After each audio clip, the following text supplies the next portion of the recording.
अपने द्वारा रची हुई सृष्टि को परमात्मा स्वयं ही आकर बताते हैं।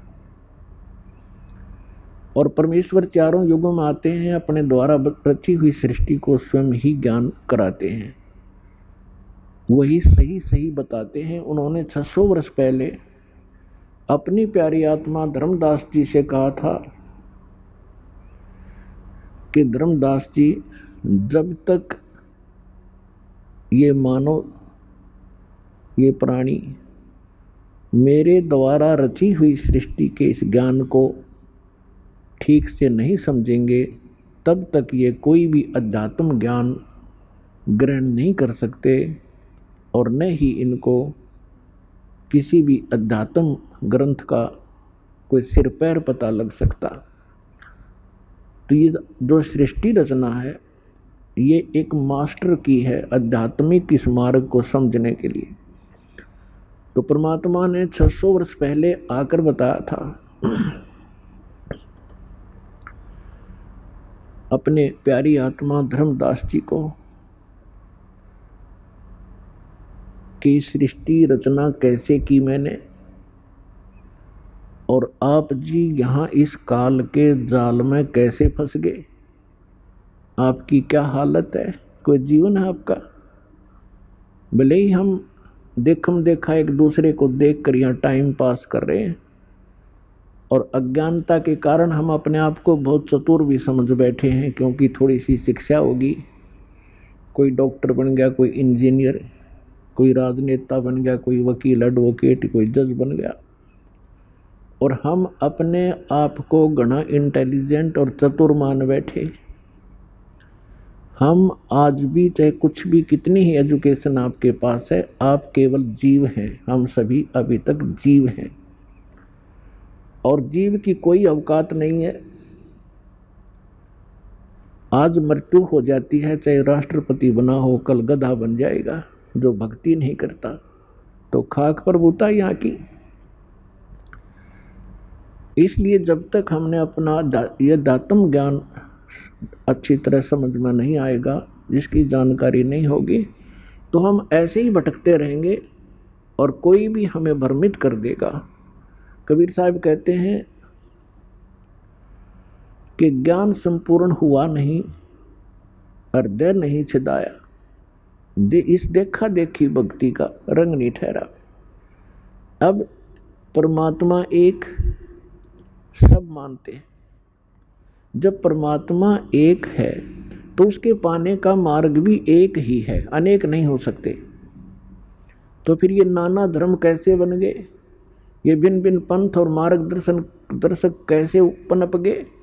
क्योंकि हमें ज्ञान नहीं, इन्होंने हमारा अंडोला बना रखा है, इन्होंने हमारा साइकिल बना रखा है। अब एक संत के पास जाते हैं, वो इतने चतुर हो ही जाते हैं ज्ञान अटपट करके कि आम जनसाधारण को वो मूर्ख बना ही सकते हैं, भ्रमित कर ही सकते हैं। तो हम कभी किसी संत के पास गए, कभी किसी पंथ में, कभी कोई मजहब ग्रहण किया, लेकिन अब तक हम यही भटक रहे हैं, क्योंकि हमें सृष्टि रचना का और यह अध्यात्म ज्ञान और सतगुरु नहीं मिले, जिस कारण से हम अपना मानव जीवन असंख्यों बार बर्बाद करके, नष्ट करके, और एक हारे हुए जुआरी की तरह हाथ झाड़ कर चले गए। अब पुण्यात्माओं, आपके ऊपर रहम किया दाता ने, और अब भी नहीं पहचानोगे इस गंदे लोक को, क्योंकि एजुकेशन आपके पास है, इतना समझदार आपको बना दिया है कि आप आसानी से अपना भला और बुरा खूब सोच सकते हैं। और सदग्रंथों में प्रमाण परमात्मा के ये दास आपके रूबरू कर ही रहा है, जो आज तक के ऋषि, महर्षि, मंडलेश्वरों को ये नहीं प्राप्त हुए। तो सबसे पहले केवल परमात्मा थे, सत्य पुरुष थे, अविनाशी परमात्मा कबीर भगवान थे। उस परमेश्वर का ओरिजिनल नाम जो है कबीर देव है। वेदों में उसे कबीर देव कहते हैं, और हम अपनी मातृभाषा में उसे कबीर कहने लगे। कबीर देव माने साहब परमेश्वर, और कुरान शरीफ के अंदर उसी परमात्मा को अल्लाह कबीर कहते हैं। अल्लाह अकबर, अकबीर ये अपभ्रंश शब्द है। अल्लाह कबीर है। अल्लाह माने परमात्मा, साहब कबीर माने कबीर। ऐसे ही उस परमात्मा ने सबसे पहले ऊपर का अकय लोक रचा, जिसको अनामी लोक भी कहते हैं, और उसके पश्चात परमात्मा ने नीचे के 3 लोक और रचे, और प्रत्येक लोक में परमेश्वर ने अपने ही भिन्न भिन्न रूप बनाए, और प्रत्येक लोक के अंदर एक बहुत बड़ा गुम्बद है, बहुत बड़ा सुंदर एक मंदिर नुमा स्थान है। उसके बीच में परमात्मा ने अपना तख्त बनाया है, सिंहासन बनाया है, उसके ऊपर वो विराजमान है। सिर पे मुकुट है, ऊपर श्वेत छत्र है, और परमात्मा के प्रत्येक लोक में परमात्मा की बॉडी का जो लाइट है, परमात्मा के शरीर का जो शरीर प्रकाश है, उसमें प्रत्येक लोक में अंतर है।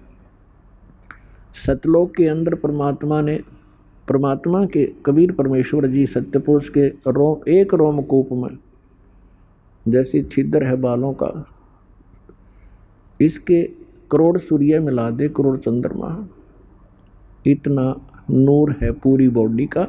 यानी एक रोमकूप का इतना है तो पूरी बॉडी का कितना होगा, ये हिसाब लगाएं। और उसके बाद ऊपर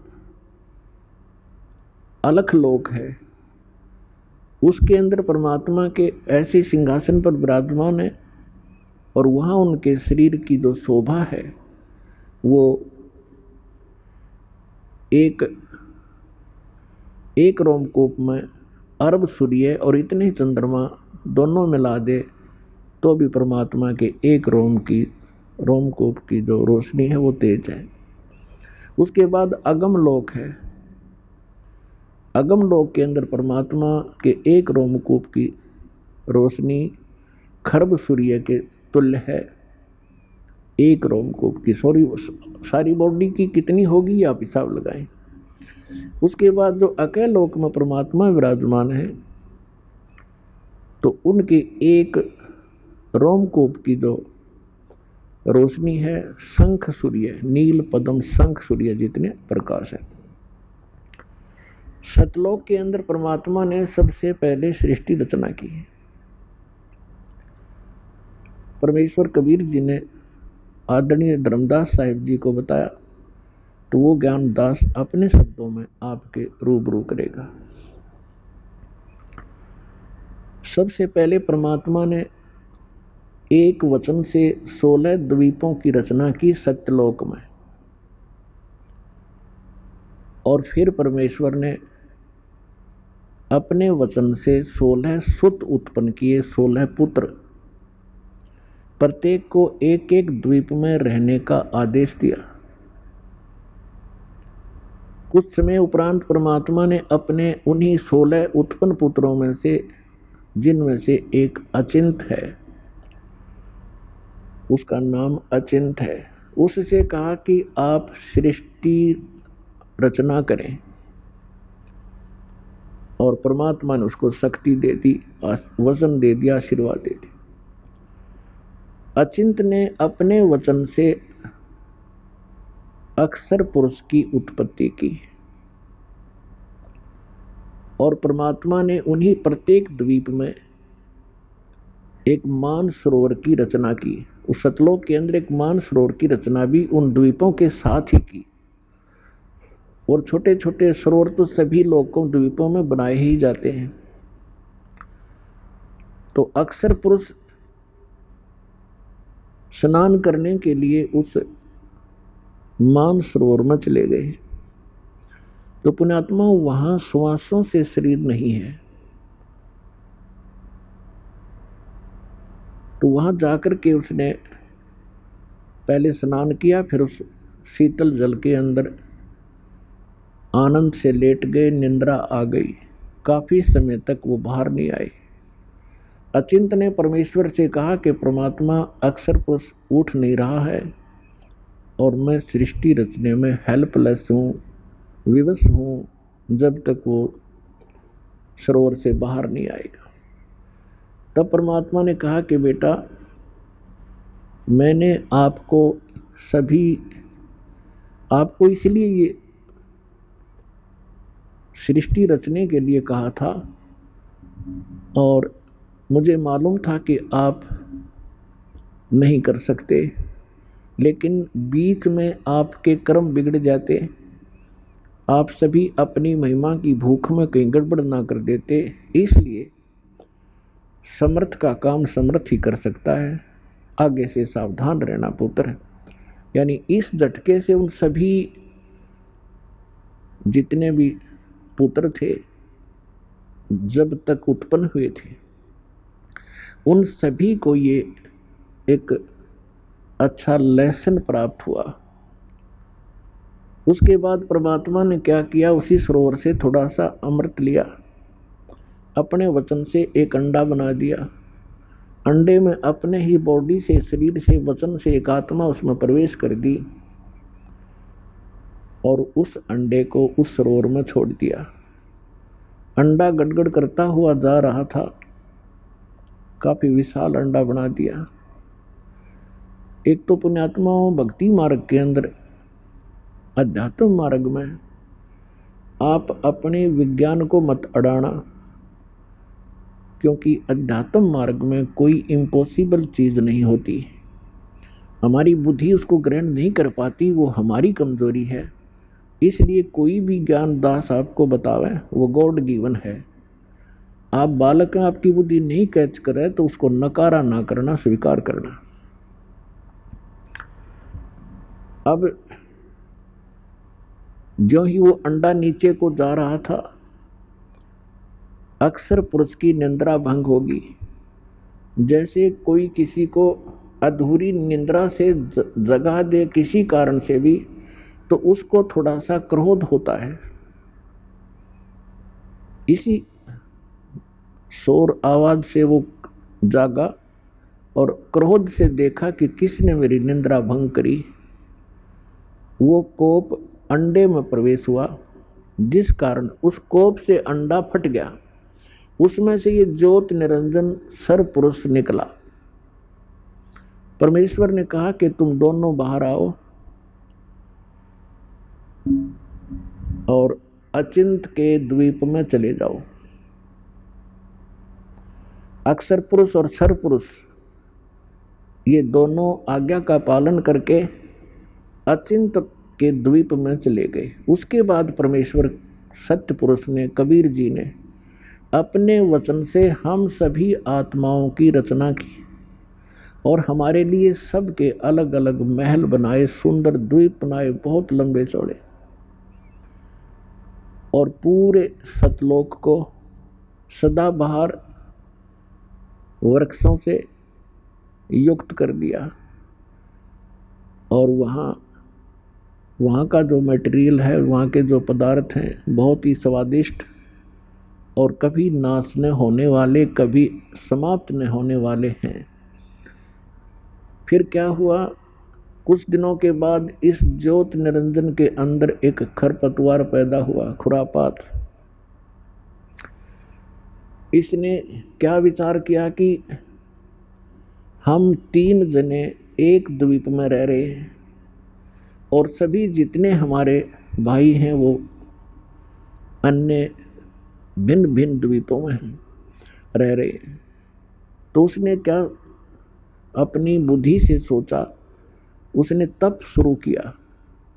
जब 70 युग तक तप कर लिया, तब परमात्मा ने पूछा कि ज्योत निरंजन, आप क्यों तपस्या कर रहे हो, किस चीज की आवश्यकता है तुझे। ज्योत निरंजन ने यानी सरपुरुष ने कहा कि प्रभु पिताजी, ये द्वीप मेरे लिए थोड़ा स्थान है, मुझे अलग स्थान दीजिए। तो परमेश्वर ने उनको 21 ब्रह्मांड दे दिए। जैसे एक धनी पिता अपने पुत्र को अलग से 21 यानी कुछ प्लाट दे देवे, ऐसे समझो। उन 21 ब्रह्मांड को पाकर के ये बड़ा प्रसन्न हुआ। उन प्लाटों को देख देख कर फूला नहीं समावे। फिर इसके मन में आया कि इसमें कुछ रचना भी करूं। उसके लिए फिर ये भिखारी, इसने फिर से तपस्या की। जब सत्ययुग दूसरी बार तपस्या कर चुका, तब परमेश्वर ने पूछा कि क्या मांगता है? अब तू जो मांग रहा था तुझे दे दिया। तब इसने कहा कि परमात्मा है पिता, कुछ सृष्टि रचने की सामग्री प्रदान करें ताकि मैं कुछ रचना करूं। तब परमेश्वर ने, कबीर भगवान ने इसको 5 तत्व और 3 गुण दे दिए। अगले बेटा तू खेल खिलौनों से। इसने ये 21 ब्रह्मांड परमात्मा ने सतलोक के एक कोने में बाहर कर दे दिए इसको। जैसे एक अपनी राजधानी दिल्ली है, एक तो मेन बाजार आदि का स्थान है, एक बाह्य दिल्ली जिसमें विलेज क्षेत्र आता, गांव का ग्रामीण क्षेत्र है। ऐसे इसको बाहर की तरफ 21 प्लाट दे दिए। फिर इसने सोचा कि इसमें कुछ जीव हों, कंस्ट्रक्शन भी कर ली। और अकेले का मन नहीं लगता, कुछ आत्मा प्राप्त करूं। और पुण्यात्माओं, हम क्यों फंसे यहाँ? हमने क्या गलती करी? जब ये तपस्या कर रहा था, कभी इस पैर, एक पैर पे खड़ा होता था, कभी दूसरे पे खड़ा होता था। हम इसकी इन अदाओं पर फिदा हो गए और हम परमात्मा को भूलकर जो सर्व सुख हमें दे रहा था, इस पर आसक्त हो गए। और पुण्यात्माओं, ये रोग आज भी हमारे अंदर विद्यमान है, जिस रोग से हम मार खा चुके हैं। जैसे एक हीरो या हीरोइन अपनी रोजी रोटी के लिए अटपट करते हैं, वो चटक मटक करते हैं, कलाबाजी करते हैं। और ये भोले बच्चे, युवा वर्ग, उनका ड्रामा देख के, उनकी एक्टिंग देख करके उन पर आसक्त हो जाते हैं। ये मेरा फेवरेट हीरो है, ये मेरी फेवरेट हीरोइन है। तो यह बुद्धि हमारी वहाँ से चली थी, बुद्धि भ्रष्ट हुए हम। अब यहाँ कोई बरवाला में आ जावे, कोई अभिनेता, इन जवान बच्चों को देखे उड़ा कितनी भीड़ लग जाएगी। और 1 किलोमीटर खड़े खड़े देखेंगे, देखो खड़ा स्टेज पर, वह खड़ी, और लेना एक ना देने दे, धक्के खा आ जा। वो अपनी रोजी रोटी के लिए बकवाद करते हैं, पर ये उनके आसक्त हो गए। तो ये रोग हमारा वहाँ से लगा था। तो उस समय हम अपने मालिक ने भूल गए, इसकी तरफ देख बहुत आसक्त हो गए। परमेश्वर ने बहुत बार आकाशवाणी की कि बच्चों तुम मस्त रहो, इसकी क्रिया पर ध्यान ना दें। हम ऊपर से तो सावधान हो गए पिता की आकाशवाणी सुनकर, लेकिन अंदर से उसके प्रति हमारी कसक विशेष बनी रही। वो अंतर्यामी है, वो जान गए कि ये प्राणी अब यहाँ रहने के योग्य नहीं। जो उस ज्योत निरंजन की रेंज में थे और जो उसको देख रहे थे, वो सभी आसक्त हो गए, और असंख्यों। तो फिर उस ज्योत निरंजन ने फिर तप शुरू किया। जब 64 युग तक इसने तप कर लिया, तब परमेश्वर ने पूछा कि भाई तूने जो मांगा था वो सारी वस्तु दे दी, अब क्यों हट कर रहा है, अब क्या चाहता है? तब इसने कहा पिताजी मुझे कुछ आत्मा दे दो, अकेले का दिल नहीं लगता। परमेश्वर ने कहा कि भी देखो 64 युग तूने तप किया, तीसरी बार इसकी प्रतिफल में और तुझे दे सकता हूँ, प्लाट कितने ले ले ब्रह्मांड, पर आत्मा नहीं दे सकता। ये मेरा अंश है, मेरी वचन से उत्पन्न हुए हैं, ये मेरी आत्मा है, मेरे शरीर से निकली है। अपन आत्माओं, आप किसी माई बहन से पूछकर देखना, वैसे तो परमात्मा की वाणी में लिखा है कि पिता को पुत्र या पुत्री संतान बहुत प्रिय होती है, बालक, लेकिन माँ को उस पिता से भी 100 गुना ज्यादा प्रिय होते हैं बच्चे। तो इसी प्रकार उस परमात्मा के हम बालक हैं, हम उसकी बॉडी से निकले हैं, उनका एक विशेष लगाव है हमारे से, लेकिन हम बच्चे हैं, बच्चे वाली बातें करते रहते हैं। लेकिन किसी भी बच्चे पर आपत्ति आती है तो माता पिता कितने दुखी होते हैं वो वही जान सकते हैं। तो कहने का भाव ये है कि जब उसने 64 युग तप किया तो परमात्मा ने कहा भाई आत्मा तो मैं क्यों नहीं, और प्लाट ले ले, कितने ब्रह्मांड ले सकता है। फिर परमात्मा ने कहा एक शर्त है, यदि कोई आत्मा स्वयं आपके साथ जाना चाहते हो तो वो जा सकते हैं। तो पुण्यात्मा युगकाल भगवान हमारे पास आया, जितने भी यहाँ चीटी से लेकर हाथी तक, रंग से लेकर राजा तक, ब्रह्मा विष्णु महेश तक और दुर्गा तक, जितने भी ये देव हैं, ये सभी हम इस काल के जाल में वहाँ ऐसे फंसे। ये हमारे पास आया और हमारे से कहा, आप देखकर इसके चारों तरफ खड़े हो गए, जैसे ही रोन देख कर बालक खड़े हो जाते हैं। तब इसने कहा कि मैंने पिताजी से तपस्या करके ऐसे ऐसे 21 ब्रह्मांड प्राप्त किए हैं, आप हमारे साथ चलोगे? वहाँ ऐसे बनाऊंगा, ऐसे बनाऊंगा, और वहाँ ऐसे बनाएंगे, ऐसे रहा करेंगे। तो हमने क्या कहा कि यदि पिताजी आज्ञा दे दे तो हम चलने को तैयार हैं। तो ज्योति निरंजन ने फिर से परमात्मा से प्रार्थना की और कहा, जी कुछ आत्माएं मेरे साथ जाने के लिए एग्री हैं, आपकी आज्ञा चाहते हैं। तो परमात्मा हमारे पास आए और हमसे पूछा कि भाई बोलो कौन कौन इस ज्योति निरंजन सरपुरुष के साथ इसके लोक में जाना चाहते हैं, वो हाथ खड़ा करें। अब हम पिता के सामने, क्योंकि वो पहले कह चुके थे कि इसके ड्रामे न मत देखो, अपना मस्त रहो, ये इसका कार्य उचित नहीं है। तो हम बहुत ज़्यादा लज्जित हो गए और नीची गर्दन करके बैठ के सभी सन्नाटा छा गया, कोई नहीं बोला। पिताजी के सामने कैसे ये मुंह फटे। तब परमेश्वर ने कहा कि ज्योति निरंजन, आप तो कह रहे थे, तू तो कह रहा था कि बहुत सी संख्या में मेरे साथ चलने को तैयार है, ये तो एक भी नहीं बोलता। तब एक आत्मा खड़ी हुई और खड़ा होकर के कहा कि मैं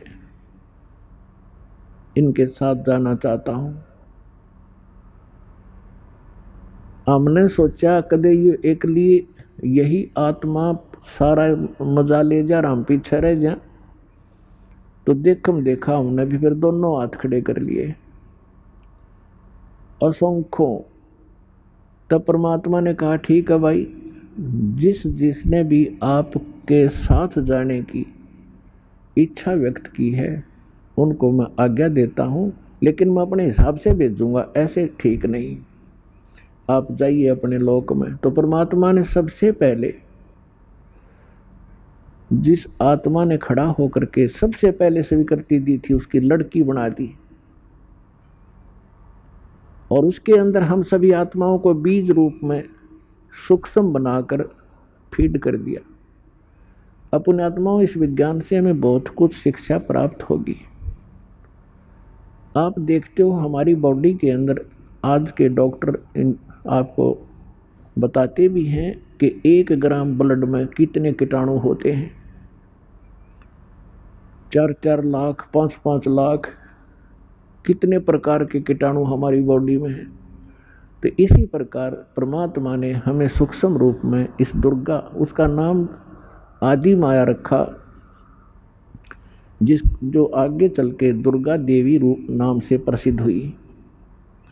तो हम सभी को सूक्ष्म रूप में वचन से दुर्गा के अंदर प्रवेश कर दिया और युवा लड़की बना दी। और उसे परमेश्वर ने कहा कि बेटी, मैंने तेरे शरीर में वो सभी आत्माएं प्रवेश कर दी हैं और तुझे मैंने आशीर्वाद और वचन दे दिया है, शब्द शक्ति दे दी है। जितने जीव वो ज्योत निरंजन कहे आप उतने ही नर और मादा उत्पन्न कर सकते हो। और आप जाइए उस ज्योत निरंजन सर्वपुरुष के ब्रह्मांडों में। उस लड़की के साथ सबसे पहले जो 16 सुत उत्पन्न किए थे पुत्र, उनमें से एक सहज दास है।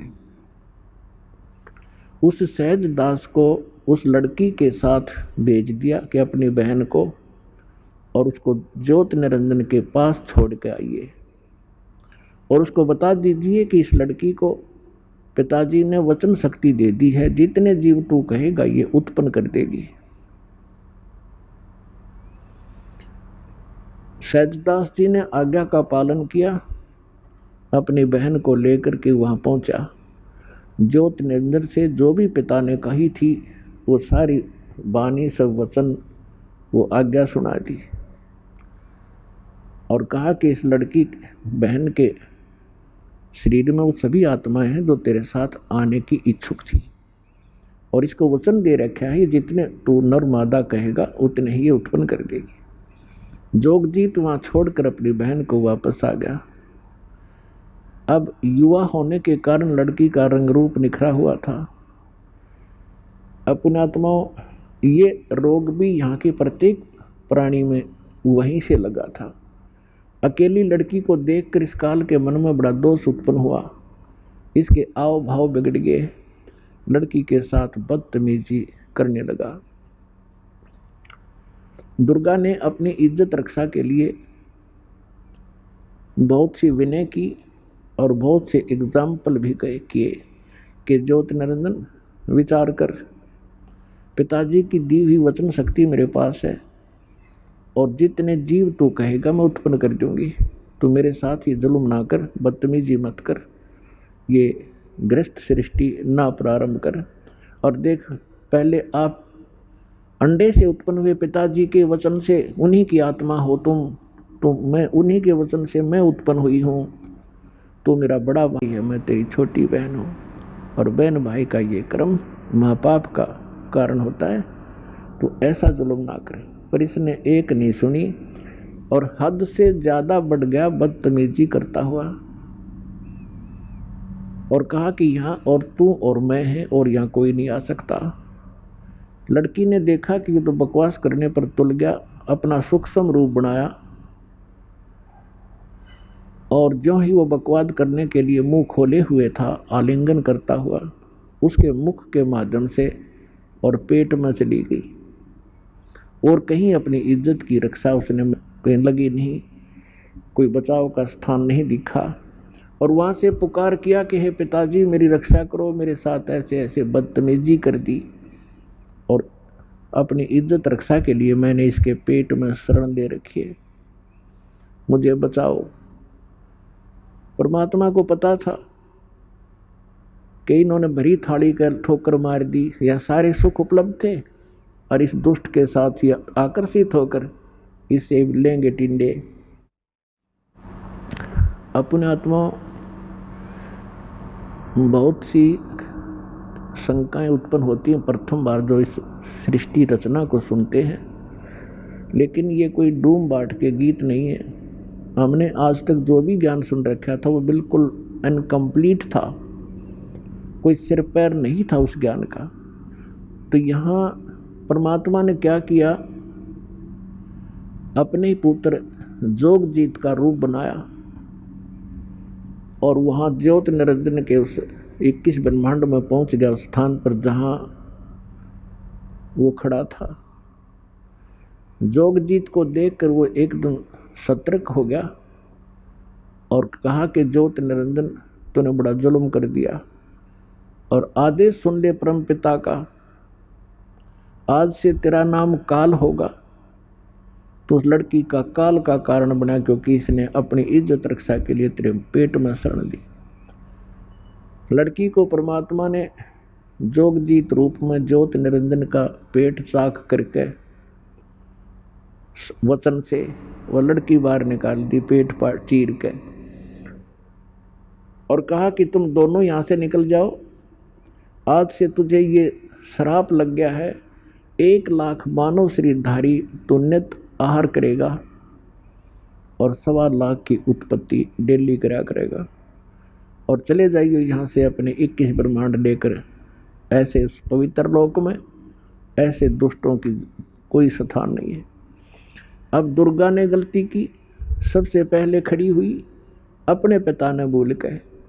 हमने गलती की, हम उस अपने मालिक ने छोड़ के इसके पीछे लग गए। 21 ब्रह्मांड वहां से चल पड़े, परमात्मा का वचन कर सुनते ही जैसे विमान चला करते हैं। और वहां से ये सतलोक से 16 शंख कोश की दूरी पर, जैसे अरब खरब नील पद्म शंख, 16 शंख कोश की दूरी पर, एक कोश के अंदर लगभग 2.25 मील होते हैं, और 1 मील में लगभग 1.5 किलोमीटर होता है। अब अंदाजा लगा लो, किलोमीटरों का हिसाब लाओ तो गणित की रीति से आप ऐसे लगा सकते हो। अर्थात एक कोस में 3 किलोमीटर मानकर चले हम, तो 48 शंख किलोमीटर दूर, 48 शंख, ये 21 ब्रह्मांड आकर रुक गए और अपने अपने दायरे में ये चक्कर लगाने लग गए परमात्मा के वचनानुसार। अब इस ज्योति निरंजन ने फिर से वही बकवाद बाई, लड़की के साथ फिर बदतमीजी शुरू की। दुर्गा ने इसको फिर से समझाने की चेष्टा की, पर ऑल इन वैन। लड़की ने कहा कि देख ज्योति निरंजन, पहले तू मेरा बड़ा भाई, मैं तेरी छोटी बहन, और दूसरे मैं तेरे पेट से बाहर आई हूँ, तेरी बेटी होगी, कोई सा नाते की तो लज्जा रख ले। पर इसने एक नहीं सुनी, और दुर्गा के साथ इसने सृष्टि क्रम किया। 3 पुत्रों की उत्पत्ति हुई। बड़े का नाम ब्रह्मा रखा जो रजगुण युक्त कर दिया, दूसरे का नाम विष्णु रखा जो सतोगुण युक्त कर दिया, और तीसरे का नाम शंकर रखा जो तमोगुण युक्त कर दिया। और फिर दुर्गा ने अपने ही वचन से 3 लड़कियां उत्पन्न की, और उन 3 लड़कियों से इन तीनों का विवाह कर दिया। इस प्रकार ये काल की सृष्टि प्रारंभ हुई।